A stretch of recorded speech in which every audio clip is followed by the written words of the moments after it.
مالک کو اس کی سانسوں پر بھی حق حاصل تھا اور اس کے جسم پر بھی۔ اس کے بعد ہبل ان کے لیے سب سے بڑا خدا ہو گیا۔ اس زمانے میں شہر، ملک اور بر اعظم آج کے معنی میں نہیں تھے۔ عنوان: ہمیں کیسے پتہ چلا؟ انسانی تاریخ ہمیشہ سے سیکھنے کا سب سے بڑا ذریعہ رہی ہے۔ پہل تاریخ لوگوں کی یادداشت کے ذریعے سے آنے والے دور تک پہنچتی رہی اور نسل در نسل آگے چلتی رہی۔ اللہ کریم نے انسان کو قلم کے ذریعے لکھنا اور محفوظ کرنا سکھایا۔ کہیں انسان نے درختوں کی چھال پر لکھا تو کہیں پتھر کو اس مقصد کے لیے تراشا، کہیں کپڑے پر لکھا جانے لگا تو کہیں کھال پر۔ ہر دور میں انسان نے لکھنے اور محفوظ کرنے کا کوئی نہ کوئی طریقہ ڈھونڈ نکالا۔ جب کاغذ ایجاد ہوا تو اس کام کی رفتار بہت بڑھ گئی۔ اسی لکھنے اور محفوظ رہنے کی وجہ سے انسان نے ترقی کی۔ عام لوگوں کو بادشاہوں، بہادروں اور غیر معمولی لوگوں کی زندگی میں بہت دلچسپی رہی ہے۔ اللہ کے نبی آدم علیہ السلام سے لے کر محمد رسول اللہ تک اس دنیا میں مختلف وقتوں میں نبی اور رسول آتے رہے اور لوگوں کی زندگیوں میں انقلاب لاتے رہے۔ ان لوگوں کی تعلیمات تو ہدایت کا ذریعہ تھیں ہی، ان کی اپنی زندگیاں بھی انسان کی رہنمائی کے لیے بہت اہمیت رکھتی ہیں۔ ان کی زندگیوں کے متعلق ذکر آسمانی کتابوں اور صحیفوں میں بھی ملتا ہے۔ قرآن مجید اس سلسلے میں ہماری سب سے زیادہ رہنمائی کرتا ہے۔ قرآن مجید ہمارے لیے سب سے بڑا ذریعہ ہے جو ہمیں رسول اللہ کی زندگی کے متعلق معلومات فراہم کرتا ہے۔ اس کے بعد رسول اللہ کی زندگی کے بارے میں آپ کے ساتھیوں نے بتایا اور ہم تک یہ معلومات پہنچائیں۔ اس زمانے کی تاریخ کے بارے میں ہمیں بہت کچھ حدیثوں کی کتابوں سے ملتا ہے۔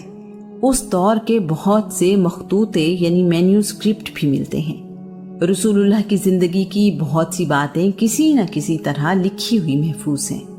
اس کے علاوہ رسول اللہ کی زندگی، جسے آج ہم سیرت رسول کہتے ہیں، رسول اللہ کے دور کے بہت ہی قریب کتابوں کی شکل میں محفوظ ملتی ہے۔ ابن اسحاق اس سلسلے میں بہت اہمیت رکھتے ہیں۔ رسول اللہ کے دور میں موجود کم و بیش 1,20,000 صحابہ نے کم از کم ایک بات اپنے بعد آنے والے لوگوں کی رہنمائی کے لیے بتائی ہے۔ کسی فرد واحد کے بارے میں اتنی معلومات اسی زمانے میں رہنے والوں کی زبانی اس طرح کہیں محفوظ نہیں ملتی۔ رسول اللہ کے بعد بھی ایسی تفصیل کسی اور شخصیت کے بارے میں ہمیں نہیں ملتی۔ عرب میں شاعری کی اہمیت سے ہم اچھی طرح واقف ہیں۔ عرب شاعری کے بارے میں کہتے ہیں، شاعری عرب لوگوں کی تہذیب کا محافظ خانہ ہے۔ اس دور کی شاعری بھی اس سلسلے میں ایک اہم ذریعہ ہے۔ بدقسمتی سے رسول اللہ کے دور میں ارد گرد کے ملکوں میں کیا ہوتا رہا، ایسا تاریخ میں محفوظ نہیں ہے۔ اس دور میں بادشاہوں کے درباروں میں تاریخ دان ہوا کرتے تھے۔ اس کے باوجود اس صدی کے متعلق محفوظ چیزیں نہیں ملتی۔ ابتدا میں لکھی گئی سیرت کی کتابوں میں رسول اللہ کے جنگی اور تبلیغی مہمات کو موضوع بنایا گیا۔ بعد ازاں رسول اللہ کی زندگی کے ہر پہلو پر لکھا گیا۔ سیرت رسول پر مکمل کتاب ہمیں ابن ہشام نے دی۔ ابن ہشام نے ابن اسحاق کے کام کو 2 حصوں میں ترتیب دیا۔ یہ کتاب آج بھی موجود ہے۔ ابن سعد نے ایک بہت بڑی کتاب طبقات سعد کی صورت میں ترتیب دی۔ اس میں صرف رسول اللہ کی زندگی کے بارے میں ہی نہیں بلکہ آپ کے ساتھیوں کے بارے میں بھی ہمیں معلومات ملتی ہیں۔ ابن کلبی اور البلاذری نے بھی اس کام میں اپنا حصہ ڈالا۔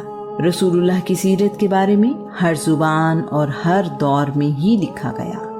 ہمیں رسول اللہ کے بارے میں سب کچھ قرآن مجید، حدیث، تاریخ اور سیرت کی کتابوں سے پتہ چلا۔ انہی ذریعوں سے ہمیں پتہ چلا کہ رسول اللہ کی زندگی کیسی تھی، عادتیں کیسی تھیں، ظرف کیسا تھا، جنگیں کیسے ہوئیں، رسول اللہ کیسے تاجر تھے، کیسے خاوند تھے، کیسے باپ تھے، آپ کی زندگی میں معاملہ فہمی کیسی تھی، لباس کیسا پہنتے تھے، کیا کھاتے پیتے تھے، خوشی اور غم کا اظہار کیسے کرتے تھے، ایک مہاجر سے لے کر ایک ریاست کے سربراہ کیسے بنے، ایک یتیم خود یتیم پرور کیسے بنا۔ رسول اللہ کا علم وسیع النظری لوگوں کی زندگیوں میں کیسے انقلاب لائی۔ مجبور کر کے اپنے شہر سے نکالا جانے والا جب اسی شہر کا فاتح بن کر آیا تو بدلہ لینے کی بجائے سب کو معاف کر دیا۔